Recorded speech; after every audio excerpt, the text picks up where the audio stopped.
किसके बारे में चर्चा की, किसी को याद है? जगन्नाथ स्वामी, हाँ, याद है सबको? तो जगन्नाथ जी का हमने कुछ पिछले बार डिस्कशन किए थे। किसी को कुछ याद है हम क्या क्या बात किए? कोई माता जी को याद है? चमत्कार के बारे में करें। और क्या है? प्राकट्य, राइट, जगन्नाथ जी का प्राकट्य। हम उसके बारे में चर्चा कर रहे थे कि जगन्नाथ जी कैसे प्रकट हुए जगन्नाथपुरी में। तो हमारी कहानी हम ऐसा लेकर के गए थे कि जब वहाँ का जो राजा था उसका नाम क्या था? इंद्रदुम्न। पूनम माता जी को छोड़ के बाकी सब उत्तर देना है। पूनम माता जी ने उत्तर नहीं देने का, किसको किसी को नहीं आया तो माता जी ने देना है, ठीक है? तो हाँ, वहाँ के राजा का नाम क्या था? इंद्रदुम्न, ठीक है। और वो जो शबर जाति का व्यक्ति था उसका नाम क्या था? विश्ववसु, हरि बोल। हाँ? और विश्ववसु की पत्नी का नाम क्या था? ललिता, हरि बोल। एक ही माता जी ध्यान से सुनते हमारे छोटे माता जी, छोटे वाली शिवाई माता जी, है ना? हरि बोल।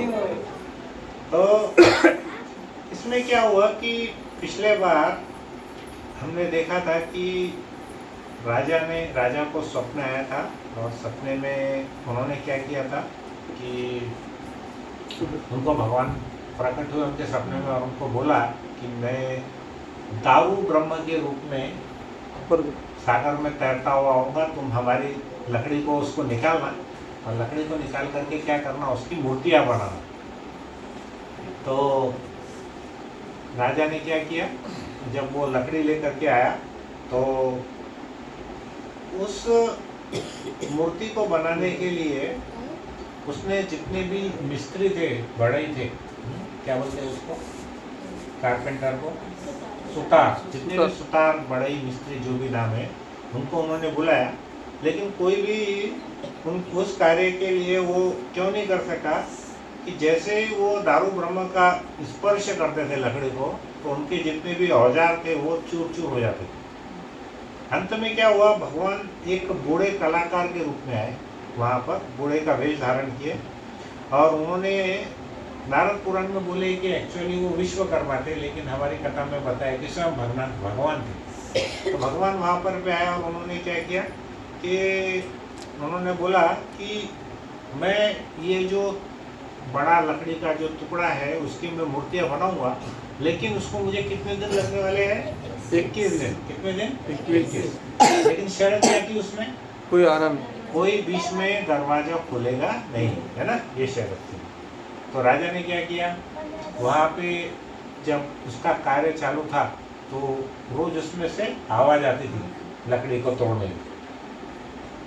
14 दिन के बाद क्या हुआ, आवाज आना, 14वें दिन आवाज आना बंद हो गई।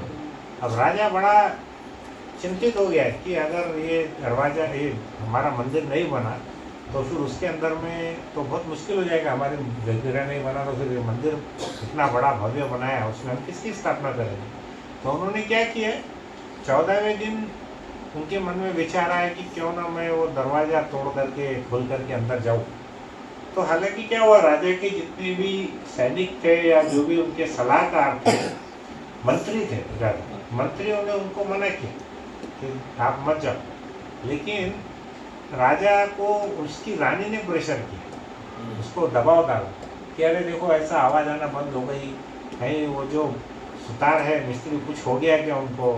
तो वो बेचारी आउट ऑफ कंपैशन, करुणा के कारण उसने बोला राजा को कि देखो, और राजा के मन में भी तो चिंता थी कि वहाँ पे ऐसा क्यों हो रहा है करके, आवाज़ आना क्यों बंद हो गई। तो क्या किया राजा ने, फिर वो दरवाज़ा खोला और दरवाज़ा खुल के बाद उसने क्या देखा वहाँ पे कि उनको तो वो जो बूढ़ा जो सुतार था वो तो मिला नहीं, लेकिन वहाँ पे वो जो दारू ब्रह्म मतलब जो लकड़ी की मूर्तियाँ थी, वहाँ पे 3 मूर्तियाँ उनको दिखी। किसकी मूर्तियाँ दिखी उनको? सुभद्रा मैया, बलदेव और जगन्नाथ, हरि बोल। तो 3 मूर्तियाँ उनको वहाँ पे मिली। लेकिन उस मूर्ति में क्या हुई गड़बड़, क्योंकि उसने कितना टाइम मांगा था, 21 दिन हो गए, है ना। और इन्होंने कितने दिन में खोल दिया उसको, 14 दिन। तो 14वें दिन में क्या हुआ, वो मूर्ति अब पूरी कंप्लीट हुई नहीं, और उसमें उनको क्या क्या चीजें नहीं मिली। उनके जो हाथ थे जगन्नाथ जी के, वो कंप्लीट नहीं हुए थे, और उनके पैर भी कंप्लीट नहीं हुए थे। और क्योंकि 21 में से 7 दिन अभी बाकी थे, तो 14वें दिन उन्होंने खोल दिया था। तो भगवान जगन्नाथ उस रूप में प्रकट हुए जिस रूप में उनको हाथ और पैर नहीं थे, करेक्ट। अब क्या हुआ, इससे राजा को बहुत दुखी हुआ, बहुत दुख हुआ। राजा ने सोचा कि मेरे जितना बड़ा कोई अपराधी नहीं है। तो राजा ने क्या किया, अपने आप को अपराधी मानते हुए वो जीवन समाप्त करने का निश्चय किया। उसने बोला कि मैं अपना जीवन ही समाप्त करूंगा। तब उसने क्या किया, एक घास की शैया, उसको कुश शैया बोलते हैं, वहां पर वो लेटकर वो उपवास करने लगा। तो जैसे ही उपवास करने लगा, उस रात्रि में उसको स्वप्न आया। स्वप्न में जगन्नाथ जी ने उसको बोले कि मैं दारू ब्रह्म जगन्नाथ के रूप में नीलाचल में हूँ और शाश्वत रूप से यहाँ पर स्थित हूँ, और आप जो ये चिंता कर रहे हैं कि मेरे हाथ पैर नहीं है, तो मैं एक्चुअल वास्तव में ऐसे ही रूप में प्रकट होना चाहता था। क्योंकि भगवान की मूर्ति बनाने वाले भी भगवान ही थे, बराबर। और राजा को बुद्धि देने वाले भी कौन थे, भगवान ही थे, करेक्ट। तो भगवान चाह रहे थे कि मेरा जो अवतरण है वो इस प्रकार से होएगा कि उसमें उनकी आंखें बहुत बड़ी बड़ी थी, और उनकी आंखों के ऊपर पलके नहीं थी। पलके को मराठी में क्या बोलते हैं, पापने, है ना। तो उनकी पलके नहीं थी, तो और हाथ पैर उनके नहीं थे। तो इतनी बड़ी बड़ी आंखें उनकी थी। कोई कोई बोल सकता है कि जगन्नाथ जी की आंखें इतनी बड़ी क्यों? कंटिन्यू भक्तों को देखना चाहते हैं। बड़ी बड़ी आंखें रहेगी तो क्या होगा, एकदम कोने में माता जी बैठे, इधर एकदम कोने में प्रभु जी बैठे, तो भगवान क्या करेंगे, सबको देख लेंगे, बराबर है। और उनकी पलके नहीं है। पलकों में क्या होगा, मान के चलो कोई भक्त ऐसा, वहाँ पे रोज 5-10-20 हजार लोग आते हैं भक्ति को दर्शन करने, तो अगर समझो उनकी पलके ऐसी झपक है, 1-2-4-5 भक्तों को उन्होंने नहीं देखा, तो उनको बहुत तकलीफ होने वाली है। इसलिए क्या हुआ, उन्होंने अपनी पलके भी नहीं रखी उसमें, और आंखें भी बड़ी बड़ी रखी। और उन्होंने, भगवान ने क्या बोला उनको कि हे राजन, तुम ऐसा मत सोचो कि मेरे हाथ पैर नहीं है तो मैं चल फिर नहीं सकता। वो बोले मुझको बहुत टाइम पे भोग लगाओ।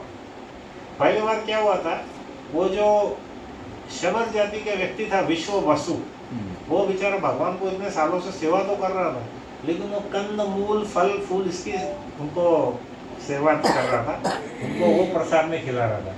भगवान बोले अभी मैं बहुत बोर हो गया उससे, अभी मेरे को क्या चाहिए, 56 भोग चाहिए। और कितनी बार चाहिए दिन में, 8 बार। हाँ, कितने बार, 8 बार। आप जाएंगे तो एक्चुअली दारू ब्रह्म से ज्यादा जगन्नाथ जी का नाम है अन्न ब्रह्म है। क्यों, वहां पर आप कभी भी जाएंगे तो वहां पर अन्न मिलता रहेगा। तो जगन्नाथ जी बोलते हैं कि मेरे धाम में आकर के अगर कोई कुछ व्यक्ति पाप करता है तो मैं क्षमा करता हूँ, लेकिन एक चीज में वो क्षमा नहीं करते कि वो जो भी प्रसाद वहां पर मिलता है उसको झूठा नहीं छोड़ना चाहिए। अगर झूठा छोड़ोगे तो वो जगन्नाथ जी उसका पाप लगाएंगे तुमको। बाकी तुम कुछ भी काम करो, ऐसा उन्होंने कलयुग के लोगों को छूट दिया हुआ है ना।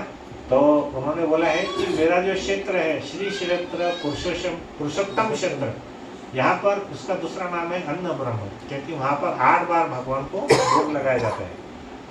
और उन्होंने बोला है कि तुमने जो अपना वचन भंग किया, राजा का वचन भंग हुआ ना, 21 दिन की जगह 14 दिन में ही खोल दिया दरवाजा, तो वचन भंग हुआ उनका। तो बोला ये भी मेरी एक माधुर्य लीला है, मैं ऐसा ही चाहता था इसलिए ये ऐसा हुआ। तो उन्होंने क्या बोला कि वो बोलते हैं कि मैं यहाँ पर एक श्वेताश्वर उपनिषद में भगवान बोलते हैं कि मैं पांव और हाथों के बिना ही चलता हूँ और प्रसाद भी ग्रहण करता हूँ, और मैं बिना आंखों के देखता हूँ, बिना कानों के सुनता हूँ। जो भी मुझे जानता है मैं भी उसे जानता हूँ, लेकिन मैं सभी को जानता हूँ लेकिन मुझको कोई नहीं जानता। क्योंकि मैं आदि परम पुरुष हूँ, है ना। हम मोदी जी को जानते हैं, मोदी जी हमको जानते हैं। हाँ? एक व्यक्ति बोला मोदी जी की बहुत अपनी पहचान है। मैं बोला कैसा? बोला 50% काम हो गया अपना, 50 रह गया। बोला कैसे? बोले मैं जानता हूँ उनको अच्छे से। वो 50% हो गया, बराबर है ना। वैसा है, हम भगवान को जानते हैं, थोड़ा बहुत करेंगे तो 50% भी अभी अपना हुआ नहीं है। हाँ? तो वैसा है वो। तो यहाँ पर क्या हुआ, भगवान उनको बोले कि देखो तुम क्या करो, तुम यहाँ पर 56 प्रकार के व्यंजन बनाना और मुझे दिन में 8 बार उसका भोग लगाना। तो भगवान भी क्या करते हैं, सामने वाले की औकात देख के बोलते हैं क्या चाहिए, बराबर है ना। आप एक बात महसूस करेंगे, जब हम पिक्चर देखते थे तो अगर कोई एक्टर बहुत अच्छा डांस करता था तो उसको जो डांस डायरेक्टर है बहुत कठिन स्टेप देता है, और जिसको डांस नहीं आता उसको पीटी कराता है, ऐसा ऐसा करके। महसूस किया आपने? मैं हमेशा सोचता था अरे इतना इसको कठिन डांस दिया, इसको एकदम अपना सिंपल, और जो हम ये स्कूल के अंदर में पीटी करते थे यूं यूं वैसा वैसा करते। भगवान यहाँ पे भी ऐसा ही किया। विश्व वसु बेचारा भील जाति का था, शबर था, तो भगवान उसके कंदम मूल फल फूल खा के बड़े प्रसन्न थे। फिर भगवान बोले कि अब जरा चेंज करेंगे, कलयुग आ रहा है नजदीक नजदीक। अभी हम क्या करेंगे, लोगों को ज्यादा इंटरेस्ट कथा में नहीं है, ज्यादा इंटरेस्ट प्रसाद में है ना? अरे नहीं नहीं, भगवान को पहले आ गया था, मालूम था। वो बोले भक्त तो कुछ आने वाले नहीं है, कथा बेटा सब बाद में, प्रसाद चांगला भाई। भगवान ने पहले ही डाल दिए इंद्रदुम्न के मन में, अरे भाई देखो तुम राजा है ना, तुम्हारा राजा के हिसाब से मस्त तुम 56 भोग बनाओ और 8 बार खिलाओ। आप यकीन मानेंगे माता जी, वहाँ पे प्रभु जी जो भगवान का जगन्नाथ जी का प्रसाद अंदर बनता है ना, उसका टेस्ट बाहर कहीं भी टेस्ट से मैच ही नहीं होता। प्रभु जी ने भी एक्सपीरियंस किए, हम भी सबने एक्सपीरियंस किए। तो जगन्नाथ जी के मंदिर में जो प्रसाद बनता है ना, वहाँ का सबसे बड़ा उसका छोटे बच्चों से बिगड़, छोटे बच्चों सब सब सब लहान मुले इकडे इथं बस पुढे बस इथं बस क्या पुढे प्रभु जी थोड़ा बस हुआ बस बेटा। जब सब बच्चे आओ, छोटे छोटे माता जी सब आ जाओ इधर आ जाओ। सब लोग बोलेंगे कि अगली यादव जगन्नाथपुरी यस, अगर प्रभु जी माता जी के मन में कथा सुनने के बाद में अगर कुछ इच्छा जागृत नहीं हुई तो फिर हमारे हृदय कैसे हैं? हृदय नहीं है, पाषाण है, पत्थर है ना। हमको भगवान की कथा सुनने में रुचि होने से हमारा जो वहाँ पे आनंद है वो हमारा 10 गुना बढ़ेगा। हमको उसके बारे में मालूमात अगर नहीं रहती, हम क्या करते हैं, ऐसे ही जाते आते। लेकिन अगर हमको कथा का महत्व मालूम पड़ा ना तो हमको बहुत आनंद आता है। तो मैंने क्या किया, इस बार ये जो सेकंड हमारा आज का लेक्चर है पूरा जगन्नाथ जी को ही कंप्लीट करके 3-4 स्टोरी मैंने जगन्नाथ जी की बोलना है और उसके बारे में हम थोड़ा सा बात करेंगे। तो यहाँ पे क्या हुआ, भगवान ने क्या किया कि प्रभु जी जगन्नाथ के प्रसाद के बारे में बोल रहे थे ना, किधर भी नहीं। जगन्नाथ जी का जो मंदिर है अंदर, उसका जो प्रसाद है बहुत स्वादिष्ट रहता है प्रभु जी, मंदिर में जो बनता है। तो उसमें क्या होता है, स्वयं लक्ष्मी देवी प्रसाद बनाती है वहाँ पर।